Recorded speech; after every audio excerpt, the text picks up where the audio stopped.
I used to believe that a quiet life was the same thing as a happy one. That routine, familiarity, and a home where nothing unpredictable ever happened were signs that everything was in its rightful place.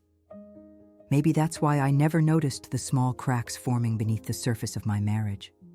Or maybe I noticed, but convinced myself they didn't matter. My name is Elaine Carter, and for almost 20 years I've lived in the small town of Willow Creek, a place where even the wind seems to carry whispers from porch to porch. It's peaceful here, too peaceful sometimes. The kind of town where people wave from across the street even when they barely know you, and where the grocery store clerk knows not only your name, but also your preferred brand of coffee, and whether your kids like strawberry or grape jelly. Mark and I built our life here, a life that felt solid and predictable. He worked at the hardware store off Main Street, and I managed a small bakery, waking before sunrise most mornings to knead dough and serve warm bread to the early risers. Our days followed a rhythm: breakfast, work, dinner, bed. The kind of rhythm that can lull you into thinking that nothing could ever go wrong. But even the safest routines can hide storms.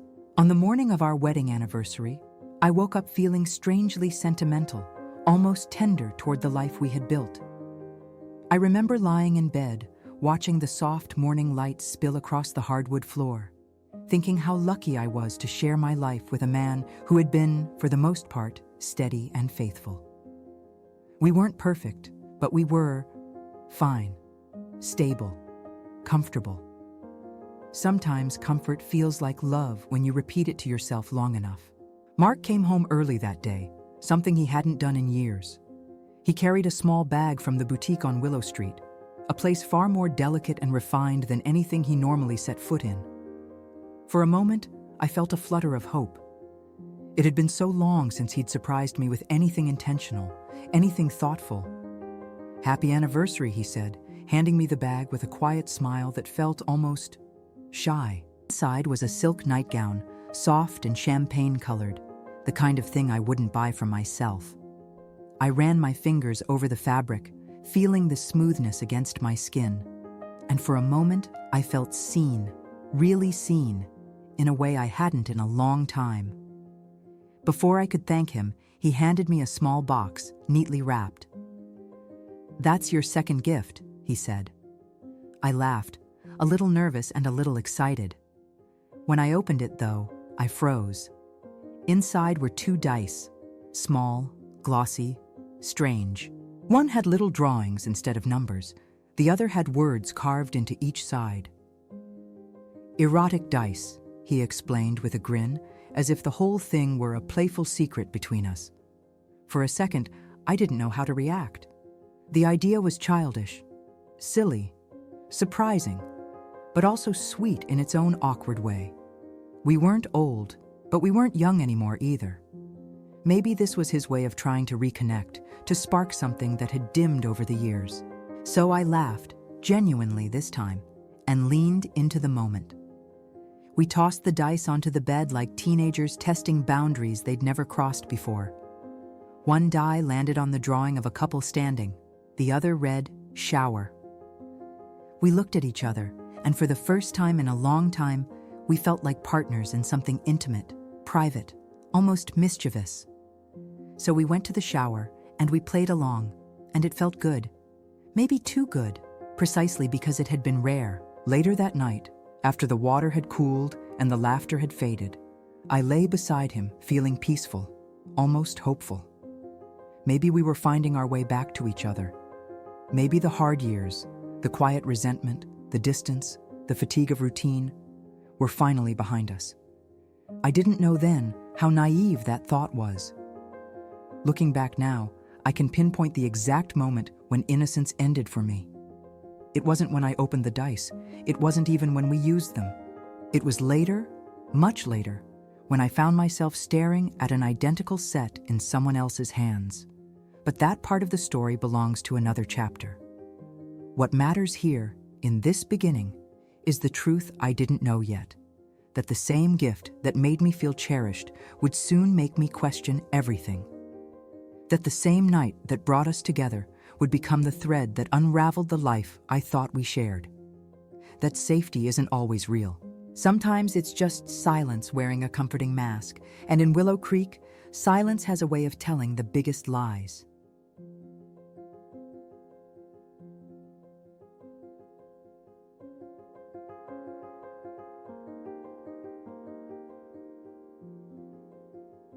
I wish I could say that the dice stayed just a harmless joke, a silly little adventure between husband and wife. But life has a cruel way of turning the smallest objects into the sharpest memories. And those two glossy cubes, they would eventually become the beginning of the unraveling I never saw coming. In the days that followed our anniversary, I kept the nightgown folded neatly in the top drawer of my dresser, as if it were something sacred. And the dice, still resting inside their tiny velvet box, felt like a private secret between us. For the first time in years, I sensed Mark was trying, really trying, to revive something in our marriage. I clung to that feeling like someone clings to warmth after standing too long in the cold. We played with the dice again that same week. I remember the way he tossed them onto the bed, casual, playful, almost youthful. The images spun, blurred, and landed with a soft click on the comforter. Whatever combination came up, we followed. We laughed through our awkwardness, through our rediscovered intimacy, through the strange novelty of it all. It felt spontaneous, reckless, and yet beautifully simple. It felt like love, or at least the echo of what love used to be for us. I didn't realize then that sometimes the brightest moments come right before everything goes dark. As the days passed, I began noticing how Mark's behavior had changed. Not in a dramatic, cinematic way, no sudden withdrawals, no secret phone calls at midnight, but in subtler ways. He was more attentive, almost overcompensating. He'd kiss my forehead in the morning. He'd ask how work had gone. He'd linger at the dinner table longer than usual. At first, it warmed me. Then, slowly, it started to unsettle me. Because attention from someone who has long withheld it doesn't always feel like affection. Sometimes it feels like guilt wrapped in tenderness. But I pushed those thoughts away. I didn't want to ruin this fragile, newly rekindled connection. And honestly, I didn't want to face the possibility that something was off. Denial is a soft cushion, and I was exhausted from years of emotional silence. One afternoon, about a week after our anniversary, I was rearranging my dresser when I picked up the velvet box again. I traced its edges with my thumb, smiling to myself. It was ridiculous how something so small had brought us back together, at least temporarily. I opened the lid and stared at the dice resting inside. Glossy, perfect, familiar, too familiar. It wasn't until later, much later, that the familiar feeling would turn into something else, something cold, something sharp. On that day, though, nothing seemed wrong. I closed the box, slipped it back into the drawer, and convinced myself that things were finally getting better. If only I had known. The second time we played with the dice felt different, not because of anything Mark did, but because of what I felt. There was an odd mix of excitement and unease swirling in my stomach, a sense that I couldn't name at the time, but that now, looking back, feels painfully obvious. Intuition. The quiet voice that whispers warnings long before the truth becomes visible. We rolled them. Floor. On top. Mark laughed, pulling me closer. I laughed too, because I wanted to. Because laughter is the easiest way to silence the tremors of doubt. And for a moment, the doubt faded. For a moment, he was mine again. For a moment, I believed we were okay. I didn't realize those moments were borrowed, moments taken from a reality that wasn't what I thought it was. There was one particular night, the last time we ever used the dice, that stands out in my memory like a photograph burned at the edges. We were lying in bed afterward, breathless, quiet. Mark had his arm draped over his face, and I could only see the faint outline of his jaw in the dim light. "You like this stuff?" he asked lightly, almost teasing. I shrugged. "I like us. If this brings us closer, then yes, I like it. He didn't answer right away. When he finally did, his voice held something I couldn't place at the time. Yeah, he murmured. Closer. I didn't know that word would haunt me later, when I found out I hadn't been the only one he was trying to get closer to. But back then, ignorance wrapped me like a blanket. A warm, heavy blanket that kept the truth from reaching me. For the rest of that week, the dice stayed inside the drawer, untouched, forgotten, or so I thought. I didn't know that those same dice, those same drawings, those same words existed in another room, in another house, in another girl's hands. I didn't know that the gift meant to make me feel loved would become proof of a betrayal I wasn't prepared to confront. I didn't know that what brought us together would be the very thing that tore everything apart. But I would soon learn. Oh God, I would learn.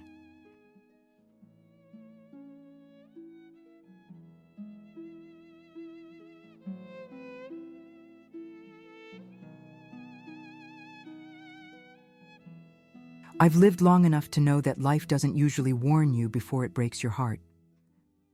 Sometimes the truth arrives quietly, disguised as an ordinary moment, knocking softly at the door of your routine until you finally open it, and everything you believed in falls apart. That's exactly what happened the day I walked into my neighbor's house. Raquel had called me over in the afternoon. Nothing unusual. We'd been friends for years. Our kitchens shared a wall. Our children grew up together, and our lives seemed permanently knitted by the invisible threads of small-town closeness. I knew her well enough to sense when something was bothering her, and that day, her eyes held that tight, unsettled expression of someone carrying too much in their chest. We sat in her living room, sipping coffee that had gone lukewarm far too quickly. Raquel talked about her daughter, Kara, the way mothers do when worry begins to outweigh patience. Kara had been distant, distracted, slipping into her room as soon as she got home, whispering on the phone late at night. None of that surprised me. 19-year-olds are mysteries wrapped inside storms. But the tremor in Raquel's voice did. I think she's seeing someone, she finally said. I smiled gently. That's normal, Raquel. She's young. It happens. It happens, she repeated, nodding slowly. Then her eyes darkened. But I don't think he's her age. My stomach tightened. What do you mean? Raquel glanced toward the hallway, making sure Kara wasn't around. Then she lowered her voice like she was confessing a terrible secret. I think she's involved with a married man. I almost spilled my coffee. The words shot through me like a sudden drop in temperature. I felt embarrassed for her daughter, shocked at the possibility, and instinctively protective, not of Kara, but of the marriage I'd spent nearly 2 decades trying to nurture. My mind raced with the names of the few married men in Willow Creek. It didn't even cross my mind to consider Mark. Not then. Not yet. I swallowed hard. What makes you think that? She's always whispering when she picks up the phone, Raquel said, wringing her hands. And once, when I walked in on her, she hung up so fast she almost dropped the phone. I heard a man's voice. An older man. I didn't know what to say. The conversation felt heavy, suffocating, but nothing, absolutely nothing, prepared me for what came next. Raquel stood up abruptly. Wait here, I want to show you something. I watched her disappear down the hallway, my heart tapping uneasily against my ribs. When she returned, she was holding a small box. A familiar box. Too familiar. Tell me what you think of this, she said, handing it to me. The moment my fingers touched it, a chill traveled down my spine. It was identical. Same shape, same size, same velvet texture. I opened the lid slowly, my breath trapped in my throat. Inside were 2 dice, the same type of dice Mark had given me, the same erotic drawings, the same carved words. Even the glossy sheen looked the same, as if they had both come from the same store, the same shelf, the same hands. My chest tightened violently, as if a fist had closed around my heart. For a few seconds, I couldn't breathe. The room dimmed at the edges, and I had to blink several times to steady myself. "Elaine, are you okay?" Raquel asked. I forced a smile that felt brittle. "Of course, it's just surprising." "Surprising?" she scoffed. "It's disturbing. I found this in her drawer. What 19-year-old buys something like this? And she's hiding it. You understand what I'm saying?" I understood perfectly. More than she realized, more than I wanted to. But I couldn't let my face show it. I closed the box, hands trembling slightly, and handed it back. "Maybe a boyfriend gave it to her," I said weakly. "She doesn't have a boyfriend," Raquel whispered. "At least not one she brings home." A cold sensation spread through me, chilling my arms, my neck, my chest.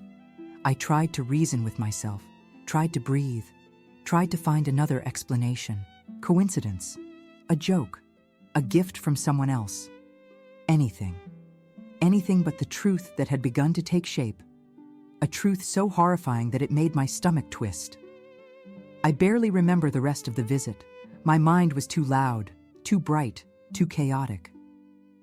I walked home in a blur, feeling like I was watching myself from a distance. The moment I stepped into my bedroom, I opened my drawer, pulled out my own velvet box, and placed it beside the memory of the one I had just held. They were identical. Absolutely identical. Not similar, not close, identical. Same colors, same textures, same symbols, same everything. It was as if the universe had placed them side by side, just so I couldn't lie to myself anymore. I pressed my hand against my mouth to keep the sob from escaping. My knees weakened, and I had to sit on the edge of the bed, staring at the box that had once felt like a symbol of intimacy, and now felt like evidence. Evidence of what? I didn't know yet. But the seed of doubt had been planted, and it was already growing roots.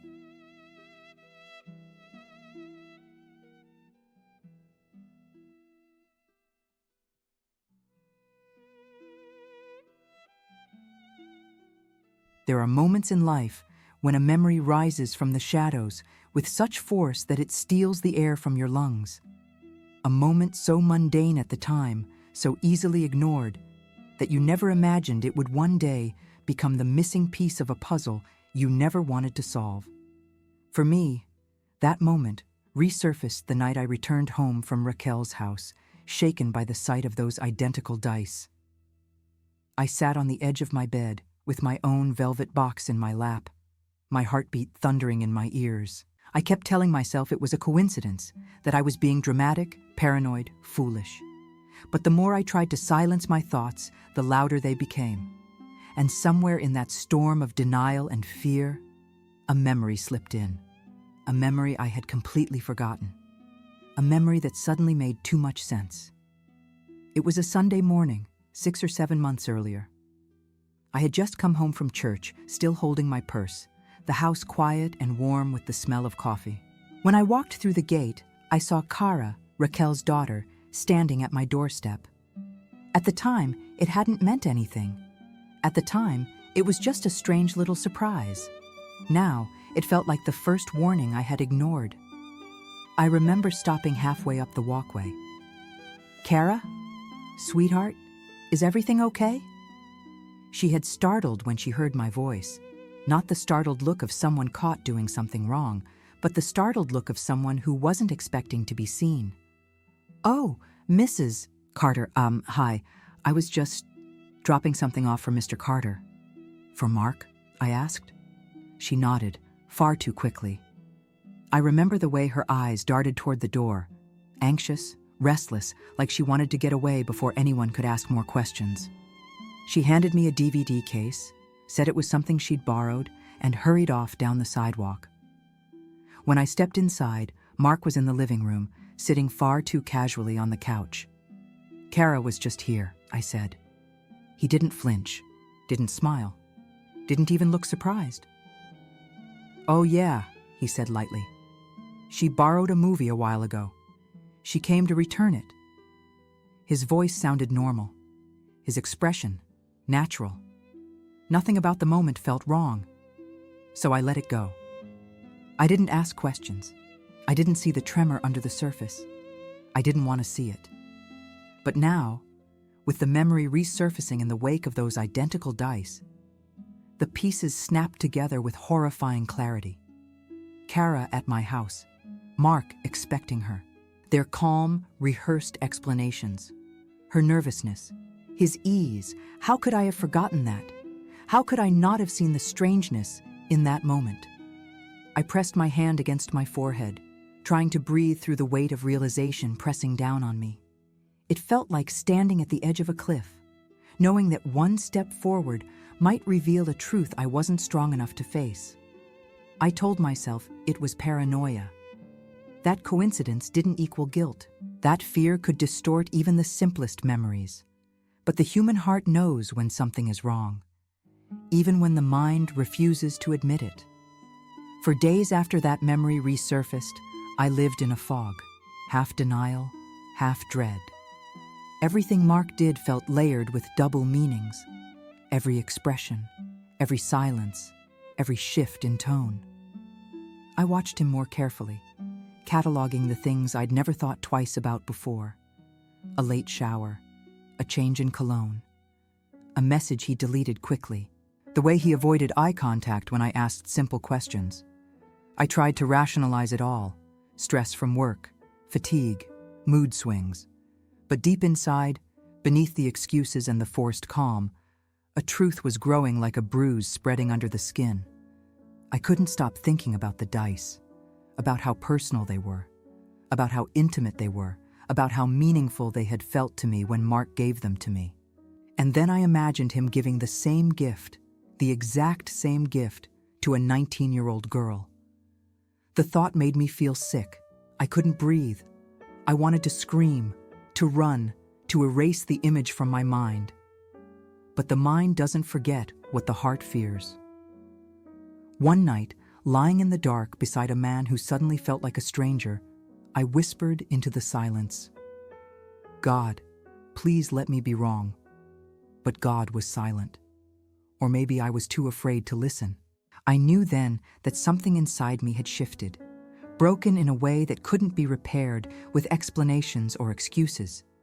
Even without proof, even without confession, I felt the truth inching closer, like a shadow taking shape at the foot of the bed. And all I could think was, if this is just my imagination, why does it hurt so much like the truth?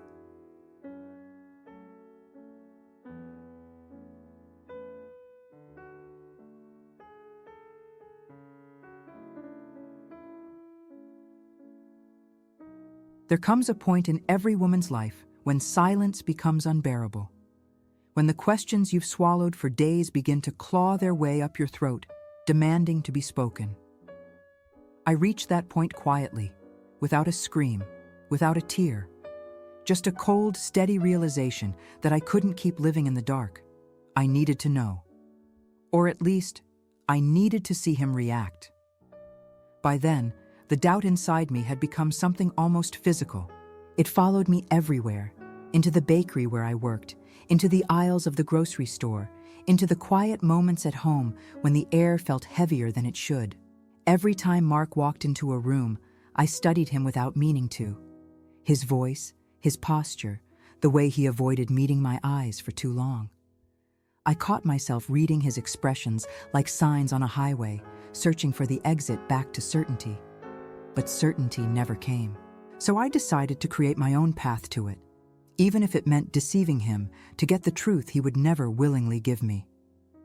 It happened during dinner, a simple Wednesday night, the kind where nothing special should happen, the kind where families talk about mundane things, grocery lists, bills, the weather. But beneath my calm exterior, my heart was racing with a plan that terrified me as much as it empowered me. The table was set. The food was warm. The house smelled of garlic and butter. Mark sat across from me, eating quietly, lost in his own thoughts. I could feel the distance between us more intensely than ever, like an invisible wall rising higher every day. I waited for the right moment, my hand trembling slightly as I set down my fork. Then I pretended to remember something casual, something harmless. "You won't believe what I saw today," I said lightly, forcing a smile. "Kara, you know, Raquel's daughter, she was with an older man." The moment the words left my mouth, I watched him closely. Mark froze. Not dramatically, not with a gasp or a jump, but with a subtle stiffness in his shoulders, a pause in his chewing, a flicker of something unreadable in his eyes. He tried to mask it, but I knew him too well. I had spent years decoding his moods, his shifts, his silences. "She was?" he asked, his voice strained in a way that made my skin prickle. "Yes," I continued calmly, though my pulse hammered in my ears. "I had no idea she liked older men. She's so young, so pretty. It surprised me." His jaw clenched. A tiny movement, almost invisible. But not to me. I'd spent nearly 2 decades learning the language of his body, the way guilt made his shoulders tense, the way fear made his breath catch, the way lies made his eyes flicker away for just a second too long, and all of it was happening now, all at once. He lifted his glass of water, and for a brief moment his hand trembled.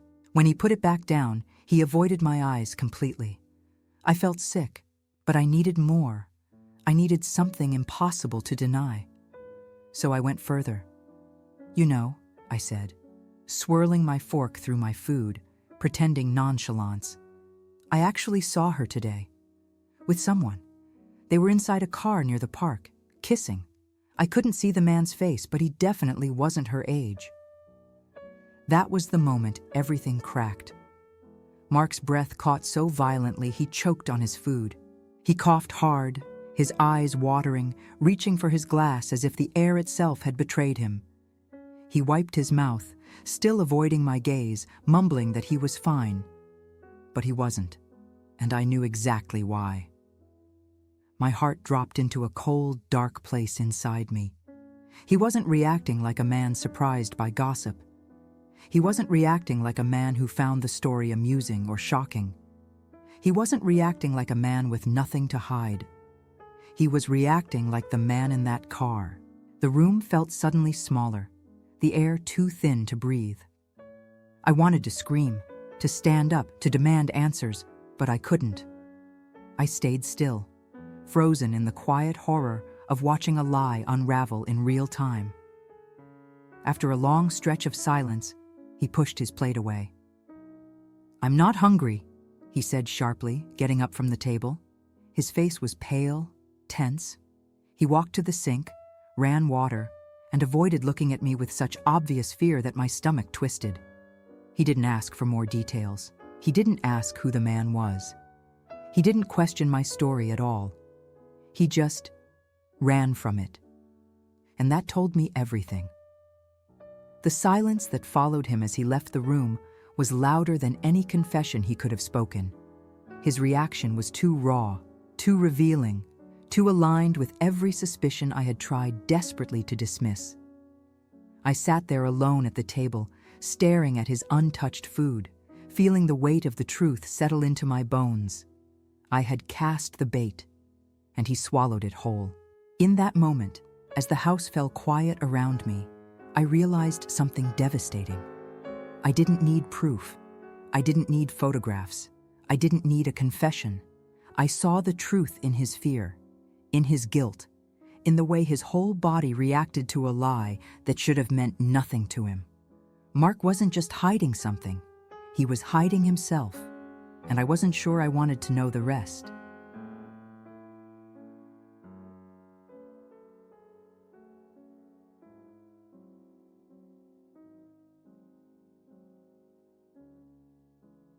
After that dinner, the house didn't feel like my home anymore. It felt like a place holding its breath, a quiet stage where every movement, every word, every silence carried a meaning I didn't want to decipher. Mark didn't need to admit anything. His behavior in the days that followed confirmed what his lips would never dare to speak. From the moment he stood up from the table that night, something in him snapped shut. His warmth, or whatever version of warmth he was capable of, evaporated. There was no anger, no shouting, no accusations. Instead, there was something far more frightening. Distance. Cold, calculated, punishing distance. He stopped sitting with me on the couch. Stopped lingering in the kitchen while I cooked. Stopped asking about my day, my work, my life. It was as if he had decided that any closeness between us was now too dangerous, too revealing. If I got even a little bit near him, he might slip, and the truth might fall out. And so he built walls, thick, high, impenetrable walls, and hid behind them. I remember waking up the next morning to the sound of him moving around the bedroom in the dark. He was getting ready for work before sunrise, something he never did. He didn't look at me, didn't kiss my forehead, didn't whisper "good morning" the way he had just weeks earlier, when the dice had still felt like a playful secret between us. Instead, he cleared his throat and said flatly, "I have to go in early." But the truth was written all over him. He was running, not from work, not from responsibility, from me, from the possibility that I knew. The days that followed were an exhausting blur of emotional whiplash. Some mornings he would come home looking jumpy, nervous, irritable. Other days he was quiet and withdrawn, as if carrying a weight he couldn't bear. His mood swung like a door caught between two rooms, guilt pulling him one way, fear pushing him the other. But what hurt the most wasn't the distance. It was the change in his eyes. There had always been something familiar in the way Mark looked at me, even in our hardest seasons. A softness, a quiet respect, a kind of affection built from years of shared struggles and victories. But now his eyes avoided mine like they were mirrors he didn't dare look into. Whenever I tried to catch his gaze, he would look away, quickly, sharply, as if my eyes might expose everything he'd buried. If guilt had a face, it would have been the expression he wore in those moments. I tried to tell myself I was imagining things. That stress could explain his silence. That fatigue could explain his irritability. That fear, if it was fear, didn't necessarily mean betrayal. But denial is a fragile thing. It breaks under the weight of too many coincidences, too many reactions, too many half-truths spoken in trembling voices. One night, about a week after my test, I reached out to touch his arm in bed. Just a simple touch, a gentle gesture, a way to say, "I'm here. I'm your wife. Talk to me." But the moment my hand brushed his skin, he flinched. He didn't pull away dramatically. He didn't recoil with disgust. But his body stiffened, visibly, unmistakably, like the touch of my hand burned him. I pulled my hand back slowly, my heart sinking into a hollow ache. Something had broken, something I couldn't name, something I wasn't sure could ever be fixed. We made love only once after that night at the dinner table, and even calling it making love feels like a lie. It was mechanical, rushed, hollow. His mind wasn't there. His heart wasn't there. His guilt wasn't even hiding anymore. It hovered in the room like smoke, choking the air between us. After that, he didn't touch me, not for days, not for weeks. 30 days passed before he even glanced at me with anything resembling affection. And even then, the warmth felt forced, an obligation rather than desire. I remember standing in front of the bathroom mirror one night, staring at my reflection. My eyes were tired, my shoulders slumped. My face looked older somehow, as if grief had carved new lines into me while I wasn't looking. "Is this what betrayal feels like?" I whispered to myself. But betrayal itself wasn't the worst part. It was not knowing. It was drowning in the possibility. It was being trapped in the purgatory between suspicion and certainty. People think the truth is the thing that hurts the most, but it's not. It's the silence. Because silence leaves space for imagination, and imagination is ruthless. Mark was living inside that silence, building his world out of evasions and half-answers. And I was living inside the consequences of his choices, desperately trying to hold on to the version of him I used to love. Deep down, I knew something irreversible had started, a fracture, a shift, a truth too large to ignore. But instead of confronting him, instead of demanding answers, I did what so many women do when their hearts begin to break. I stayed quiet. I observed.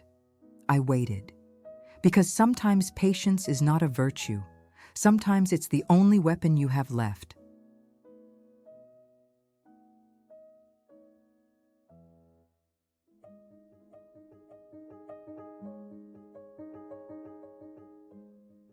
Sometimes the truth doesn't arrive through confession or confrontation. Sometimes it comes through a crack in someone else's life, a careless moment, a slip of the tongue. A moment never meant for your ears, but destined for your heart. For me, the truth came through Raquel. Weeks had passed since I had confronted Mark without truly confronting him. His silence had become a constant shadow in our home, thick, cold, exhausting. I felt like I was living beside a stranger wearing my husband's face.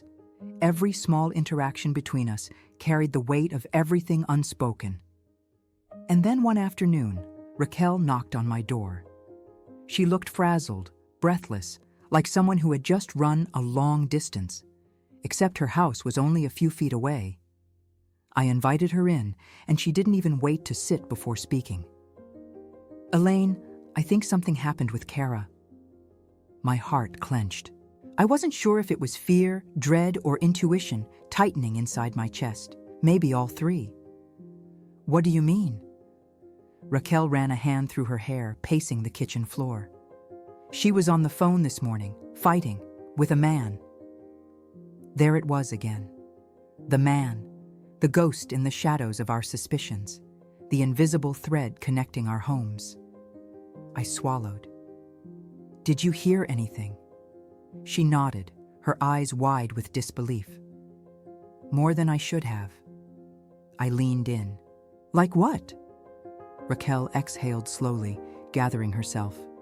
She was yelling at him, calling him a coward.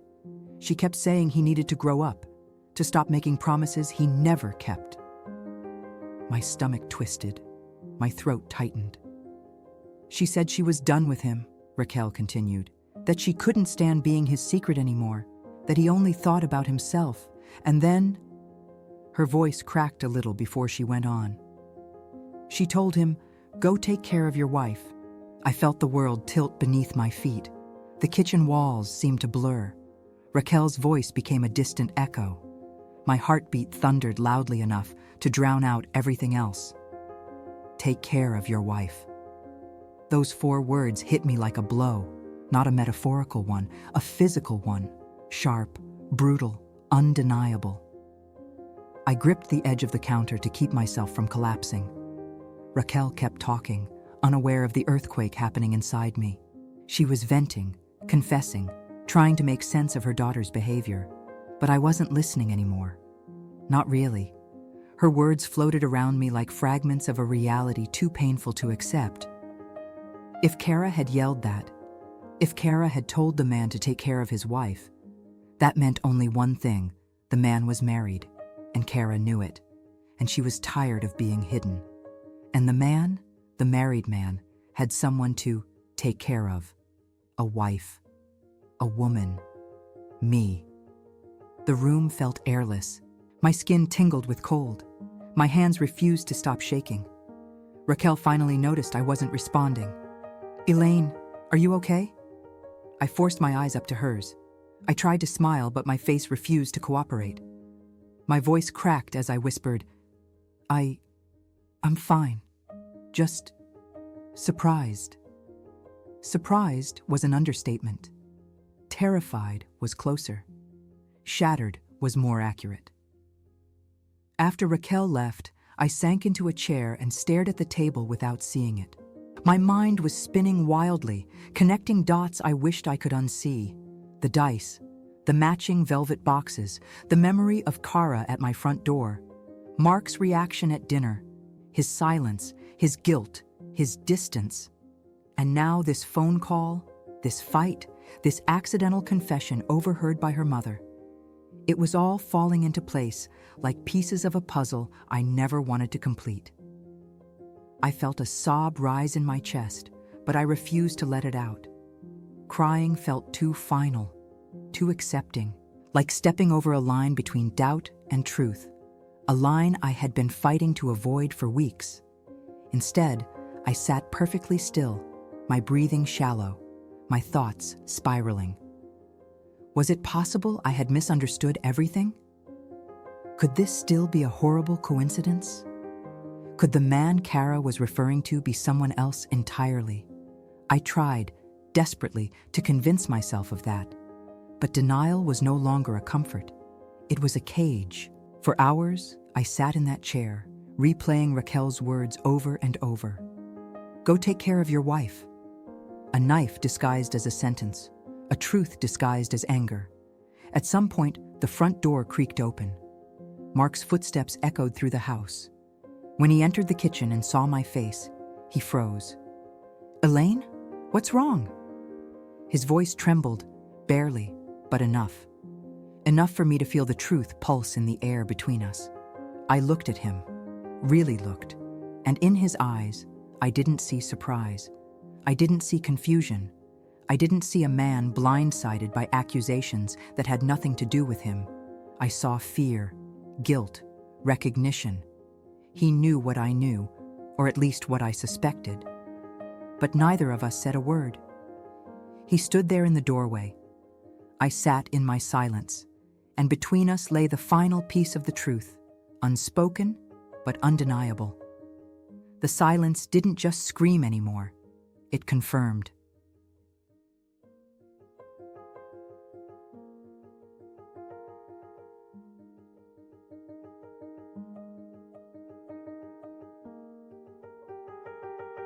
There is a kind of grief that doesn't announce itself with tears or screams. It comes quietly, like a tide that rises while you're standing in shallow water. And by the time you notice it, you're already sinking. That was the grief I lived with in the weeks after Raquel told me about the phone call. I didn't confront Mark. I didn't demand answers. I didn't even raise my voice. I simply observed. And in my silence, I learned more about my marriage than I ever had in 20 years. Mark behaved like a man carrying a secret with sharp edges. Every day he seemed to bleed a little more from wounds he pretended not to have. His guilt didn't make him gentle, it made him cold. His shame didn't make him attentive, it made him distant. His fear didn't bring honesty, it brought walls. That was the hardest part for me, recognizing that the man who had once shared my dreams, my meals, my home, my bed, now lived behind a barricade I could no longer reach. He didn't know what Raquel had told me. He didn't know what I suspected. But he knew, in some instinctive, visceral way, that a truth had slipped into our home and settled between us like a ghost neither of us wanted to acknowledge. For a long time, I thought the right thing to do was to confront him, to corner him, to demand the full story, to hear him say the words that would break me for good. But every time I imagined his confession, something inside me recoiled, not because I didn't want the truth, but because I already knew it. And hearing it out loud would not heal me, it would shatter me. One night, about 2 weeks after Raquel's revelation, I found him sitting alone in the dark living room. The TV was off. The room was completely still, except for the faint sound of his breathing. I stood in the doorway for a long moment, watching him. His shoulders were slumped. His hands were clasped together.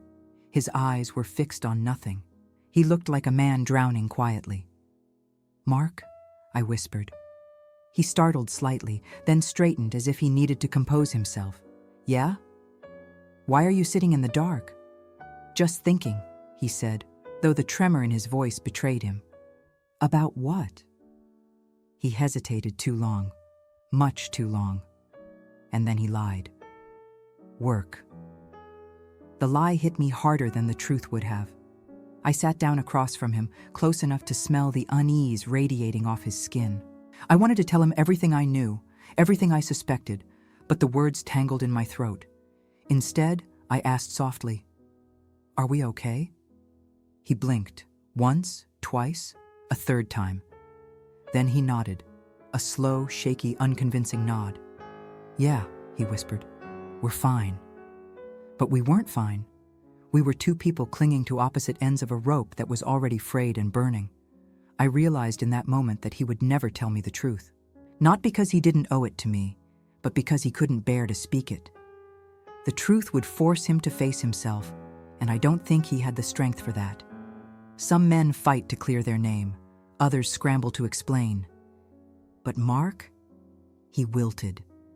Quietly, slowly, tragically, and I didn't have the heart to destroy him further. That night, when I went to bed alone, I stared at the ceiling and whispered the question that had been tormenting me for weeks. What am I supposed to do now? There was no answer.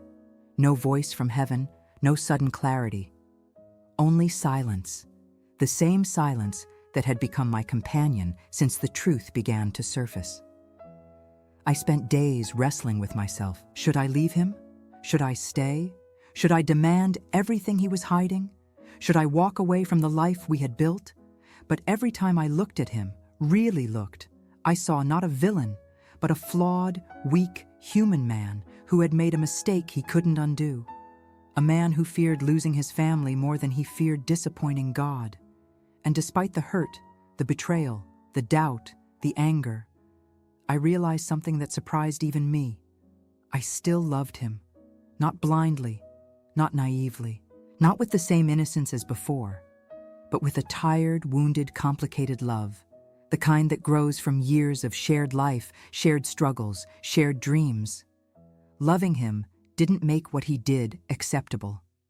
It didn't erase the betrayal. It didn't heal the wound, but it gave me perspective. Mark was the father of my children, my partner in building a home, the man who had held my hand during my darkest nights, the man who had laughed with me, fought with me, aged with me. A single mistake, even a devastating one, could not erase all of that. So I made a decision, not out of weakness, not out of fear, but out of strength. I would forgive him, even if he never confessed, even if he never admitted to what he had done, even if I never had the closure I deserved. I forgave him because the alternative was living in bitterness, and bitterness has a way of rotting everything it touches. I forgave him because I wanted peace more than I wanted answers. I forgave him because the truth, spoken or not, had already run its course through my life, and forgiveness was the only way forward that didn't destroy me in the process. Forgiving him didn't erase the ache in my chest, but it quieted it. It didn't cleanse the past, but it allowed me to breathe again. It didn't restore my marriage to what it once was, but it helped us find a fragile, imperfect, human way to continue. Sometimes forgiveness is not about absolution. Sometimes it's simply about survival, and I was choosing to survive.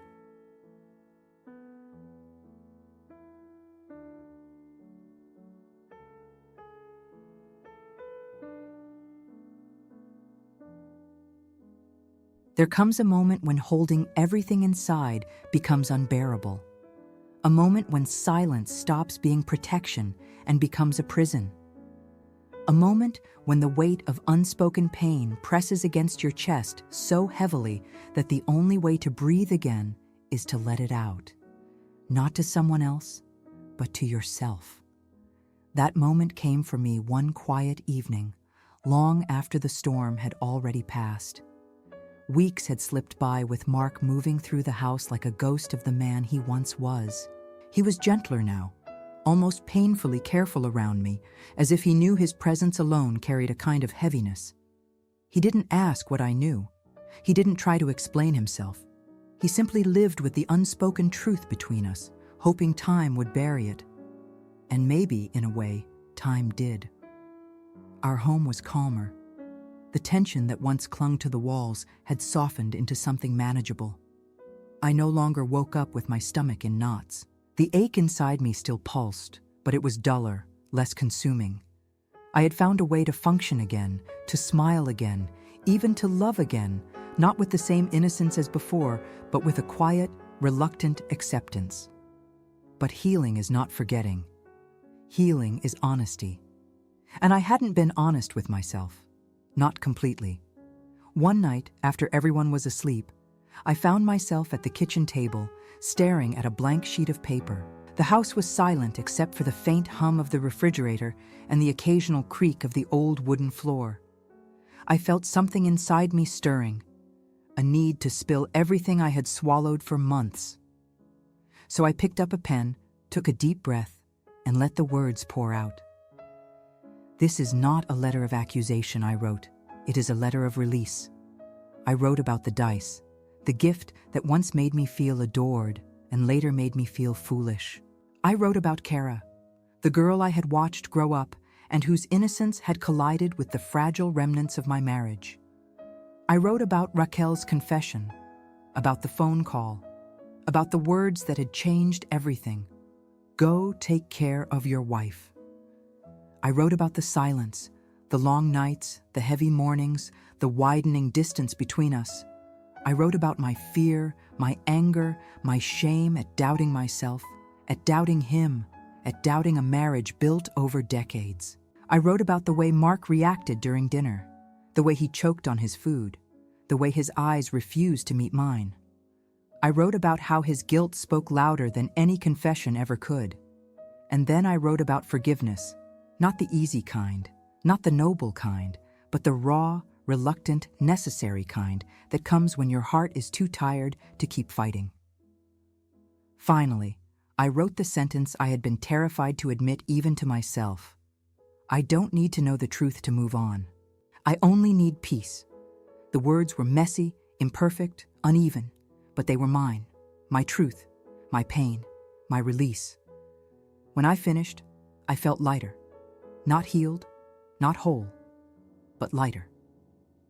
As I read the letter back to myself, tears finally came. Not the tears of heartbreak, but the tears of someone finally letting go of the weight she had carried alone. Tears for the woman I was before, tears for the woman I had become. I folded the letter slowly and carefully.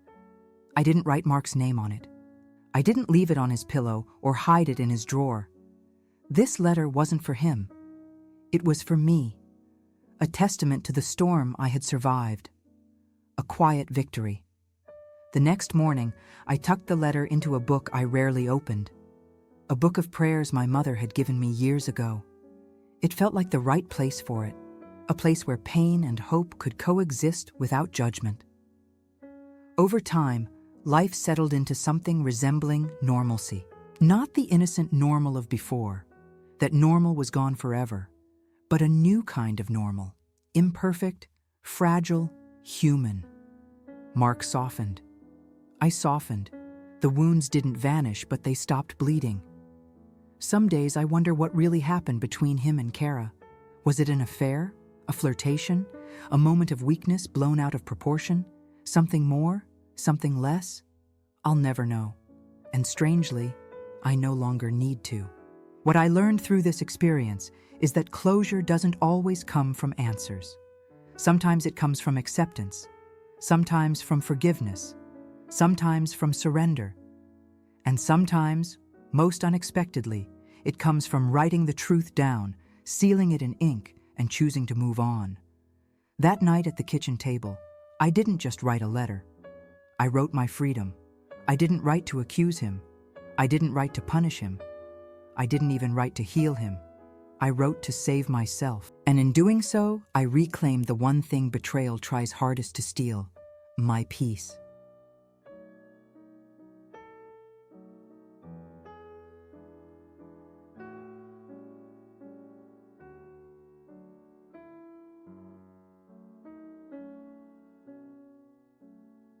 If this story touched something deep inside you, if you've ever lived through doubt, silence, or a truth you were never given, then don't leave without letting your voice be heard. Tell me in the comments, would you rather know the painful truth or live in the peace of not knowing? Your answer might help someone else heal tonight. Like this video, if the story moved you. Subscribe so you don't miss the next chapter of real, raw human stories. And thank you for being part of this community, a place where we speak the truths our hearts are afraid to say out loud.